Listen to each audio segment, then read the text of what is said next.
Hello प्यारे बच्चों, chapter number 3 current electricity class 12 के बच्चों के लिए मैं नई वीडियो लेकर आ चुका हूं। इसमें मैं multiple choice and assertion reasons की प्रॉब्लम इसी सिंगल वीडियो में मैं आपको देने वाला हूं। आई होप आप सभी क्वेश्चंस प्रीवियस चैप्टर के भी कर चुके होंगे। नहीं किए हैं तो प्लीज़ आप जाइए, चैप्टर नंबर 1 एंड 2 के मैं MCQ एंड असर्शन रीजन आपको दे चुका हूँ। इसी कड़ी में मैं चैप्टर नंबर 3 के भी क्वेश्चंस आपको प्रोवाइड करा रहा हूँ। वीडियो को पॉज करके आप सेल्फ ट्राई भी किया करें। चलिए देखते हैं क्वेश्चन नंबर 1।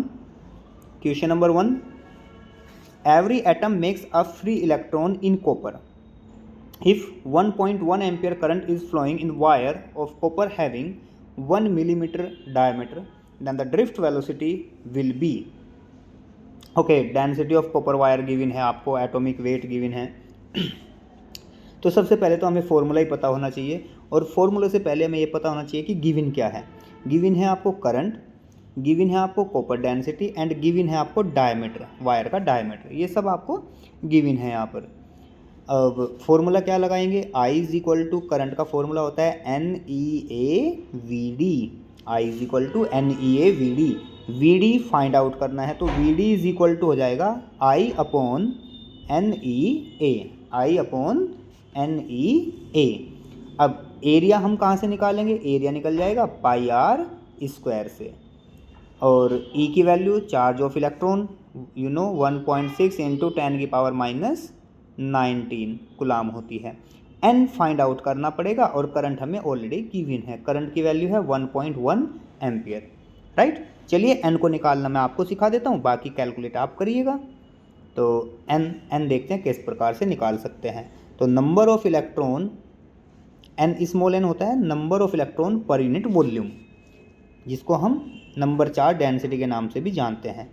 इसको निकालने का तरीका होता है अवगाद्रो नंबर यानी Na upon atomic mass into जो भी डेंसिटी आपकी है वो यहाँ पर मल्टीप्लाई कर देंगे डेंसिटी। ये सिंपल सा फॉर्मूला होता है इसका। अवगाद्रो नंबर कितना होता है? 6.022, आप 6 ही डायरेक्ट लिखिए, 10 की पावर 23 अपॉन मास कितना गिवन है आपको? 63 एटॉमिक वेट 63, इसको किलोग्राम में 10 की पावर माइनस 3 कर लेंगे, और डेंसिटी आपको ऑलरेडी गिवन है 9 इंटू 10 की पावर 3, तो 9 इंटू 10 की पावर 3 कर लेंगे यहाँ पे। सो यहाँ से आपको वैल्यू मिल जाएगी 8.5 इंटू 10 की पावर 28। वैसे भी याद रखिएगा कॉपर का जो डेंसिटी होता है वो 8 इंटू समथिंग या 9 इंटू समथिंग 10 की पावर 28 ही होता है, right. Number of electron per unit volume में इतनी ही होती है।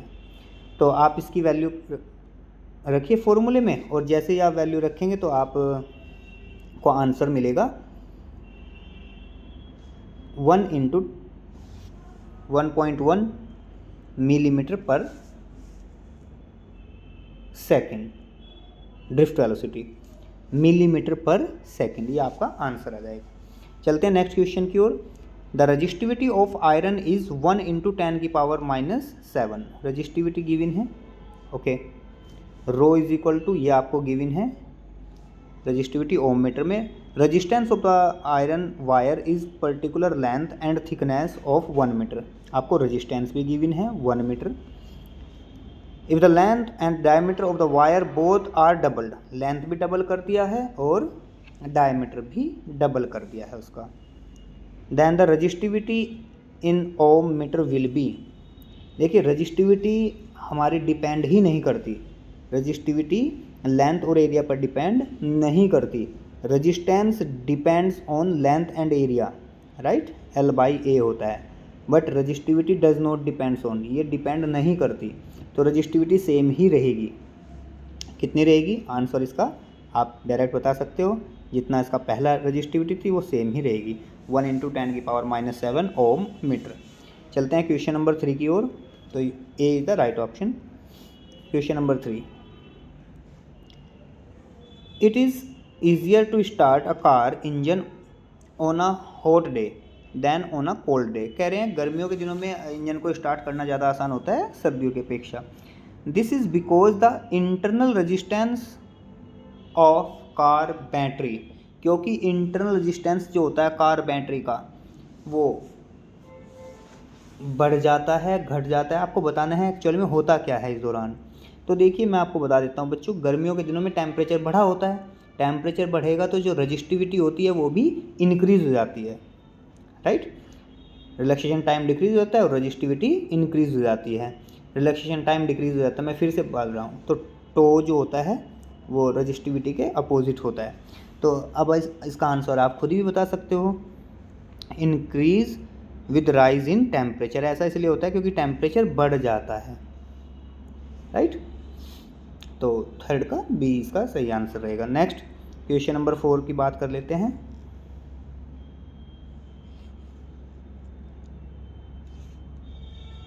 4. The magnitude and direction of the current in the circuit shown will be। Magnitude और डायरेक्शन दोनों आपको बतानी है, तो सर्किट को सोल्व करिए, राइट। आप यहाँ पे बैटरी को नोटिस करना, बैटरी दोनों अपोजिट डायरेक्शन में लगी है, पॉजिटिव पॉजिटिव और राइट। तो हायर वाली में से लोअर वाली को सब्ट्रैक्ट करिए, रेजिस्टेंस को सभी को सीरीज में डालिए, आपका आंसर आ जाएगा। चलिए मैं भी बता देता हूँ आंसर कितना आना चाहिए इसका, आप खुद भी ट्राई करिएगा। तो आप एक ए साइड से भी अगर शुरुआत करेंगे, according to KVL, according to KVL, ठीक है, KVL किरचॉफ वोल्टेज लॉ, ये law of conservation of energy को ओबे करता है स्टूडेंट्स। और KCL जो होता है किरचॉफ करंट लॉ या जंक्शन रूल, वो चार्ज कंजर्वेशन को ओबे करता है। तो यहाँ पर अगर आप ए से स्टार्ट कर रहे हैं और मान लीजिए आपका करंट कितना है I, तो पूरे में I ही फ्लो होगा। तो I इंटू 1 यानी करंट इंटू रजिस्टेंस, माइनस के 10 प्लस के 4, आगे चलिए करंट सेम ही रहेगा सभी में, यहाँ भी करंट I ही रहेगा, तो प्लस के I इंटू 3 और जहाँ से चले थे लौट के हम वहीं पर आ चुके हैं, तो इज इक्वल टू 0। तो जैसे ही आप I की वैल्यू निकालेंगे तो I की वैल्यू आपको मिल जाएगी यहाँ पे I is equal to 1 ampere. निकाल के देखिएगा आप ही, I की वैल्यू 1 एम्पियर आ जाएगी। अब करंट किधर से किधर चलेगा,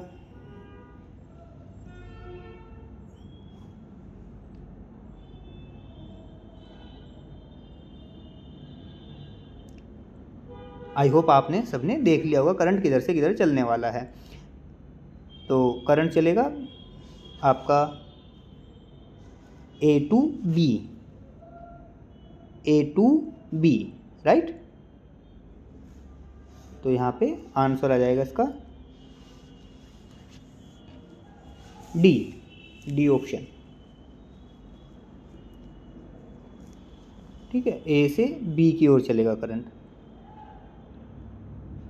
नेक्स्ट बात कर लेते हैं क्वेश्चन नंबर 5। ये क्वेश्चन नंबर 5 का मैं आपको बच्चों फॉर्मूला दे रहा हूँ, ट्राई करिएगा।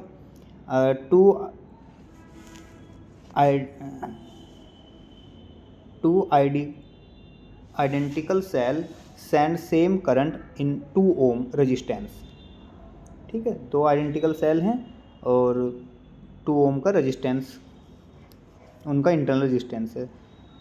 आइदर कनेक्टेड इन सीरीज और in parallel, the internal resistance of the cell will be. तो उनका इंटरनल रेजिस्टेंस क्या होगा, चाहे वे एक बार सीरीज में जुड़े हो एक बार पैरेलल में। आइदर कनेक्टेड इन सीरीज और in parallel, the internal resistance of cell should be. अगर इन सीरीज, पहले देखते हैं सीरीज में क्या है। सीरीज के लिए तो मैं लिख रहा हूँ, सीरीज के लिए करंट मान लेते हैं इसमें I1 रहा होगा, और सीरीज के लिए फॉर्मूला होता है, याद कर लीजिएगा, 2E/2 + 2R, याद कर लीजिएगा डायरेक्ट फॉर्मूला। ये काम करता है सीरीज में, लिख लीजिएगा नोटबुक में अपनी, जहाँ E EMF है सेल का, 2E/2 + 2R। और यदि यही पैरेलल में होता तो पैरेलल के लिए I2 लिख रहा हूँ मैं ऊपर, I2 ये होगा E/2 + R/2, राइट। ये होता है पैरेलल केस में, I1 और I2, ठीक है। अब current I1 is equal to किसके लिख लेंगे, I2 के, ठीक है, क्योंकि करंट तो सेम ही है दोनों केस में, खुद ही कह रहा है कि करंट इज सेम करंट, तो I1 is equal to I2। जैसे ही आप दोनों को इक्वल रखोगे तो यहाँ से R की वैल्यू निकल के आएगी आपकी 2 ओम, रेजिस्टेंस कितना 2 ओम, तो आंसर क्या रहेगा 2 ओम आ जाएगा, ठीक है। Next question number 6। Question number 6 के लिए मैं आपको फॉर्मूला दे रहा हूँ, आप ट्राई करिए, फॉर्मूला लिख लीजिएगा क्वेश्चन नंबर 6, क्योंकि वीडियो जो काफ़ी लंबी बन जाएगी। तो I इज इक्वल टू हो जाएगा N into EMF upon R plus NR upon M, ये फॉर्मूला यूज करिएगा। I is equal to NE upon R plus NR upon M, where N और M जो है वो सीरीज और पैरेलल में नंबर हैं आपके बैटरी के, राइट। तो यहाँ पे गिवन भी लिख रहा हूँ मैं, N की वैल्यू 5000, M की वैल्यू 100, E जो वोल्टेज दिया है 0.15 volt, and small r internal resistance है 0.25 ओम। ये सारी वैल्यू आपके सामने आ गई, आप वैल्यू को पुट करिए और जो आंसर आ जाएगा इसका वो 1.5 एम्पियर, नियर अबाउट इसी के आसपास आपका वैल्यू रहेगा, राइट। तो आंसर इसका रहेगा 1.5 एम्पियर। प्लीज़ एक बार रीड करिए क्वेश्चंस, वीडियो को पॉज करिए, तब आप ज़्यादा बेटर तरीके से इसे समझ पाएंगे। नेक्स्ट बात करते हैं question number 7।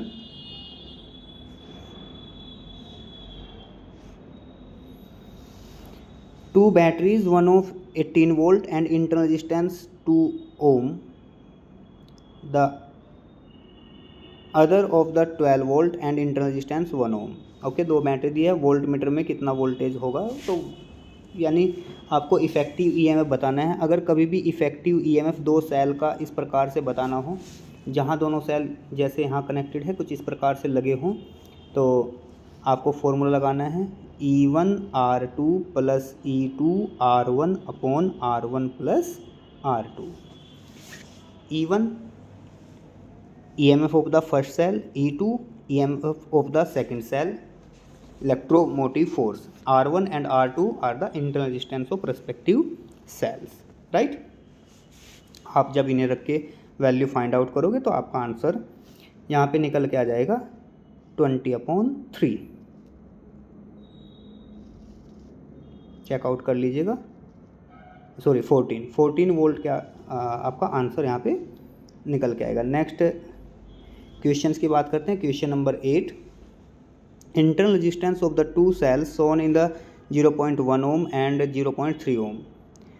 If external resistance R is equal to this, then potential difference across the cell, दोनों सेल के बीच का पोटेंशियल डिफरेंस आपको निकालना है।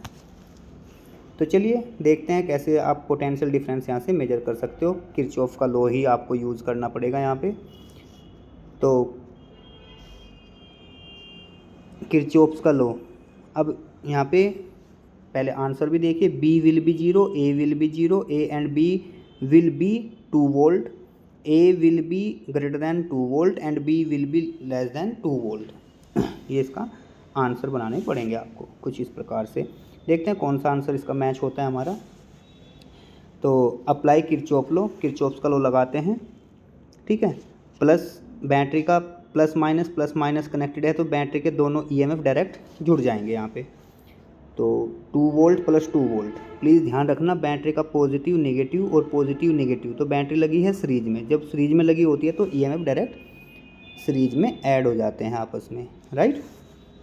तो 4 वोल्ट तो टोटल वोल्टेज हो गया अभी यहाँ तक, ठीक है। अब इसको करंट के साथ देख लेते हैं। करंट मान लेते हैं इसमें I करंट फ्लो हुआ है, तो यही सभी इंटरनल रेजिस्टेंस में से भी होगा और एक्सटर्नल रेजिस्टेंस में से भी होगा। तो यहाँ पे अगर मैं I की वैल्यू निकालने जाता हूँ तो ये आ जाएगी 20/3 एम्पियर, राइट। अब पोटेंशियल डिफरेंस अक्रॉस A ए के अक्रॉस हम पोटेंशियल डिफरेंस देखते हैं कितना बनता है हमारा। पोटेंशियल डिफरेंस अक्रॉस ए, यहाँ पे इसके अक्रॉस, तो ये यहाँ पर है 2 वोल्ट। वी ए के अक्रॉस देख रहे हैं हम 2 वोल्ट माइनस इसका इंटरनल रेजिस्टेंस जो है 0.1 और करंट की वैल्यू आई 30/20/3, तो यहाँ आया 4/3 वोल्ट, 4/3 वोल्ट, जो कि लेस देन है 2 वोल्ट से। ठीक है, ये लेस देन है किससे? Less than 2 volt. 4/3 आएगी वैल्यू, आप चेकआउट भी कर लीजिए वैसे। और अब पोटेंशियल डिफरेंस देखते हैं बी पर, तो वी बी पे देख लेते हैं कितना निकल के आता है। तो वोल्टेज इसका भी कितना था 2 माइनस इसका जो इंटरनल रेजिस्टेंस है वो 0.3 था, तो लिख दिया मैंने 0.3 इंटू करंट की वैल्यू सेम ही रहेगी 20/3, कैंसिल हुआ, तो यहाँ 2 - 2 यानी 0, तो वी बी की जो वैल्यू रहेगी वो 0 रहेगी। तो आंसर मैच करके देखते हैं कौन सा आता है। कह रहे हैं potential difference across the cell V B is 0, बिल्कुल सही आंसर है। ए पर 0 है नहीं, ए और बी का पोटेंशियल डिफरेंस 4 के विल बी 2 वोल्ट नहीं, वो तो 4 वोल्ट। नेक्स्ट ए ग्रेटर देन 2 वोल्ट नहीं, वो तो लेस देन 2 वोल्ट था। एक वी ए की जो वैल्यू थी वो थी 4/3 यानी लेस देन 2 वोल्ट। तो पहला ही ऑप्शन इसमें मैच कर रहा है, बाकी कोई सा नहीं कर रहा है। Last question, in the Wheatstone bridge P is equal to 9 ohm, Q is equal to 11 ohm, R is equal to 4, S is equal to 6, how will much resistance will be put the parallel to the resistance S to the balance the bridge. कितना resistance आपको लगाना पड़ेगा bridge को balance करने के लिए। चलिए देखते हैं किस प्रकार इसको हम सोल्व कर सकते हैं। तो आप जानते हो फॉर बैलेंसिंग कंडीशन